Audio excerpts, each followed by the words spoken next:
everybody, back here for the Monday Kickoff podcast. Jesse from Brooklyn City FC. Hope you all had a great weekend. Very important podcast episode today, so I encourage you all to please stick with it to the end. There's a lot to go over, a very important issue as we need to discuss racism in football as it expressed itself with one of our youth teams traveling this weekend. So we will get into that in a minute.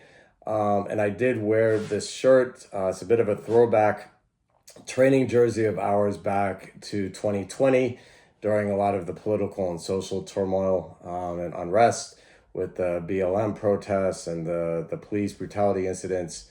And it's something that we put together to kind of express how we wanted to move forward and what to stand for as a club, and the unity and the strength together. So it was perfectly appropriate timing to display this shirt. Is something that as a club since the jump we've been about and really consistently over the years, and we need to because of what continues to happen and we continue to face out in the outside world. So having said that, we'll jump right into the issue at hand. As I mentioned, our U15 and U16 girls bridge select team traveled down to a tournament in the Baltimore area called Baltimore Mania. It's the name of the event. It's run by a group called Elite Tournaments. And in one of the matches, we had our opponent, multiple players mocking and denigrating our players due to their ethnicity, as that's expressed in their appearance.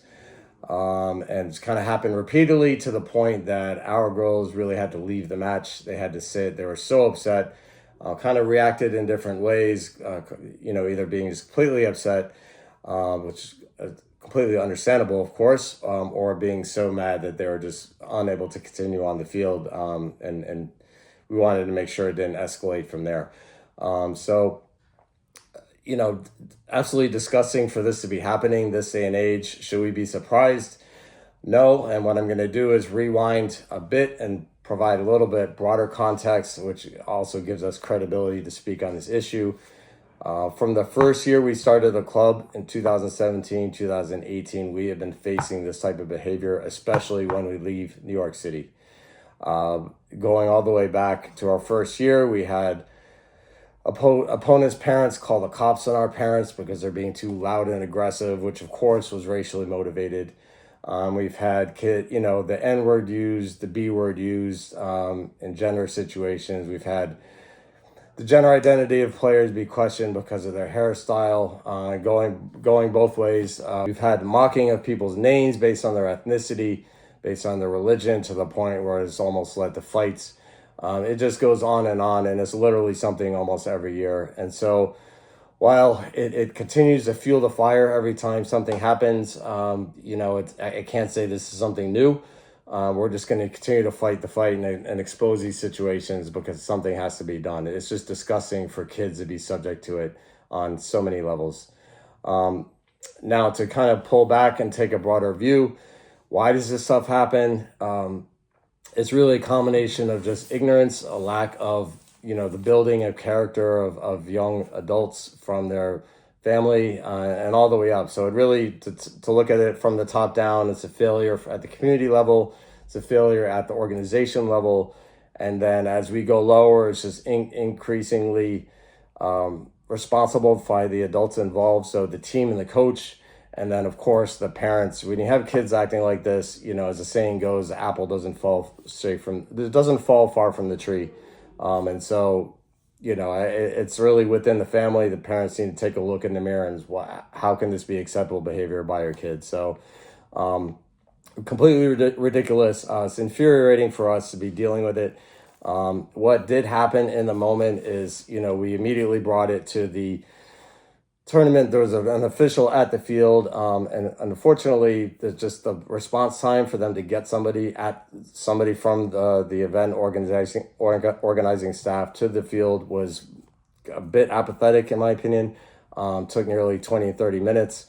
We did approach the opponent's coach, who didn't seem to be either in denial or just didn't want to deal with it, or just apathy, and kind of just basically brushed it aside and went back to his bench, and really did absolutely nothing to deal with the situation. Of course, after the match, we brought it to the tournament officials who, so I will say to their credit, at our next match on Sunday, they did bring somebody, the head of the entire tournament sat at midfield at our game. As we expressed to them, we wanted to make sure we could finish the event in a safe environment. We absolutely was unacceptable for anything to happen again. And so the tournament director sat at our match on Sunday, and the head of the head referee assigner, which is like the head of all the officials, was also at our match on the sideline to keep an extra eye on things. So we do give them credit for having some action. There's continued follow-up behind the scenes that we're, of course, doing because we want to make sure that this has legs. It's, of course, bad for business for everybody else to have to deal with these type of things and take a stand and stand based on character. But we're continuing to push. We have back channels through the club, Inspire AC or AC Inspire from Pennsylvania, who was our opponent that had the players behaving like this. So we're pursuing back channels to see how that can be pursued, and we'll be continuing to take it from there. Again, and as we had a little team talk with our girls after the third game, and a lot of that discussion we'll say between myself, Coach Madison, and the girls. But we did kind of express to them that, as a Brooklyn-based team, we're always going to be different than most of the teams, especially when we leave New York City. We're going to be different, and we're going to embrace our differences both as a collective team and even within the team. And I think that's what makes the character of our kids special, and both short-term and long-term, whether it's in sport or in life, as we recognize our differences and we embrace them. And as a soccer team, as a football team, that makes us 10 times stronger. And as a club, that makes us 100 times stronger. So we're going to continue to embrace that. We're not backing down as we continue to travel. As I said, it's been happening. I hate to say it's probably going to happen again, but we're embracing who we are, and we're absolutely not going to put up with this. It's absolutely disgusting.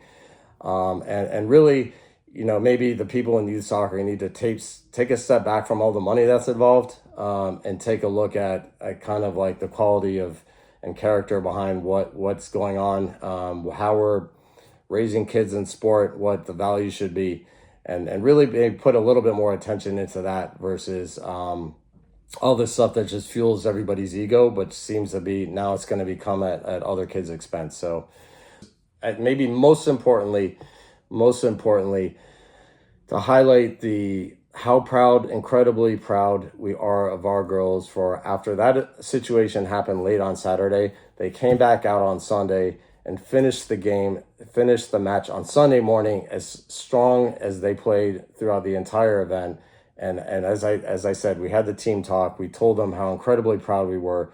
Especially the players that were individually subjected to it on Saturday, had a huge impact on the match on Sunday, and that just speaks to their individual quality and character. So we're incredibly proud of them, and as the saying goes, we're outside, we're out in New York City, we're up and down the East Coast, and it's not going to be the end, and we'll continue to fight that fight. So back in Brooklyn and New York City, there was a ton of stuff going on as the rest of our youth teams played, our adult teams played. So we will start on the men's side, where we had 2 matches in Red Hook. Our BCFC 3 team playing and our BCFC 1 team playing back-to-back 12 and 2 p.m. on Sunday. Both, ironically, were draws. One was 3-3 and one was 2-2, so a lot of goals scored. You should probably see the highlights on our social media soon. A lot of goals conceded, which we will spare you from that torture. So mixed feelings, mixed results. It's always good to get a point. Nothing's ever easy in Cosmopolitan Soccer League. So we'll take the point that we got in both situations and look to continue to finish the season strong as we try to push towards the either promotion or the promotion playoffs. And from there, our women's team had the weekend off actually, so we'll be back at training this week as we prepare for a busy schedule in April. On the youth side, quite a bit of success actually, which was great to see. Kind of going oldest to youngest. We had our 09 boys, which are under 17s. Another win, another strong performance. These guys are definitely on a roll in the first division of CJSL. So good stuff by them. We had our 2010 boys with a convincing win against FA Euro, which was awesome to see. They're also in the first division in CJSL. We had our 2011 boys did fall in a really close match to Brooklyn Italians, so I know they'll be eager to bounce back when we're back after Easter. 2012 boys, again, that's our U14s. Both teams in that age group came away with victories, which was really awesome to see. I believe our Bridge Academy team, which is a top team, defeated Manhattan Kickers, if I'm not mistaken, in EDP action. So they're on a roll. I believe they're going to undefeated so far. And then our 2012 Blue team came away with the victory in their first match of the CJSL season. So great stuff by them. So I think that 2012 Blue roster also featured many 2013s playing up. Some of our younger teams, kind of mixed results from 2014 down to 2017, some wins. 2015 Asphalt team did get a win in the first EDP match of the season. So great stuff by them. And then kind of mixed results with the rest of the boys teams. On the girls side, we talked about the tournament. In the end, on the field, they had 3 matches, 2 wins and 1 loss, which was the racial situation. So fantastic effort by them. Again, incredibly proud of them, especially given everything they had to go through. And we're really looking forward to them, this springboarding them into the spring season in EDP. With some of the younger teams, our 2012 girls, so that's our U14 girls, had a big win at Pier 5 home match on Sunday versus FC Copa. Great stuff by them and Coach Letty. Our 2014 Asphalt and Blue competed against Dusk and Eleftheria. Results didn't go their way this weekend, but we'll be excited to get them back out after Easter. And then finally, our 2016 girls had another win, a convincing win against Dusk at Pier 40. So great job to them and Coach Sophia. And I think that rounds out the youth side. So one thing of note to point out for this week, a really exciting event, a unique event on Thursday at Pier 5. We have a pro girls clinic with Brooklyn FC captain, one of their first signings when the team and club started. Sam Rosette is going to be running a clinic. It's going to be hosted by BCFC. Sam's going to be doing these clinics, 1 per borough, over the next couple of months. And the first one, of course, it has to be in Brooklyn and has to be hosted by us. And so we hope to see you all out there. No matter what club you play for, everybody is welcome. So please take a minute. You can find the information on social media, either on Sam's account or on our account. There's a registration link you do need to fill out, but it'd be great to see a big girls turnout. Sam is from New York City and wants to kind of bring the program directly to the girls in their own environment. So take a minute, check us out on Thursday, check out the clinic, and from there, we'll see you later in the week, and after the Easter break, we'll see you next week. So have a great week, and take care.